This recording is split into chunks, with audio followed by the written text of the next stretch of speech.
Good afternoon and a very warm welcome to Splento's virtual roundtable discussion. Today we'll be covering the very hot topic of UK startups and government funding. Hello everyone, I'm Anthony Rose, founder and CEO at SeedLegals. If you're doing a startup funding round, don't go to a law firm, this is the place to go. It's designed as a convertible loan from the government. You don't need to have revenue, you don't need to have profits, but of course to avoid anyone just putting their hands up, so there's some criteria, and the criteria are that you've raised more than £250,000 in the past. There's some speculation that it's only from VCs or something. None of that's, from what I see, is the case, as long as you can show that you've raised before April the 20th, so don't rush to close a round now, because that doesn't look like it will work.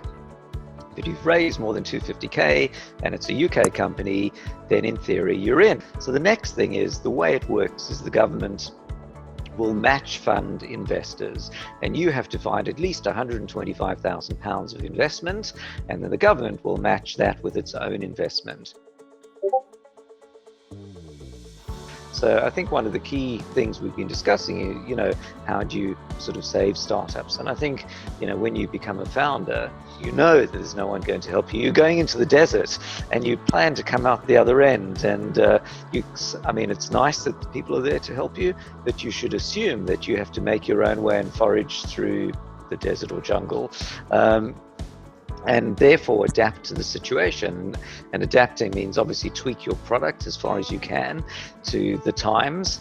And then also see, do you need to raise a big round? Can you raise a smaller round? Should you furlough people? That's putting everything on hold. But there are a number of mechanisms available. I think the furlough is the negative one, but in the positive ones, there are probably more things you can do than might jump out, and you probably shouldn't be assuming others will help, because there are many people screaming out for help, and so as a founder you might be on the journey where you have to sort things yourself.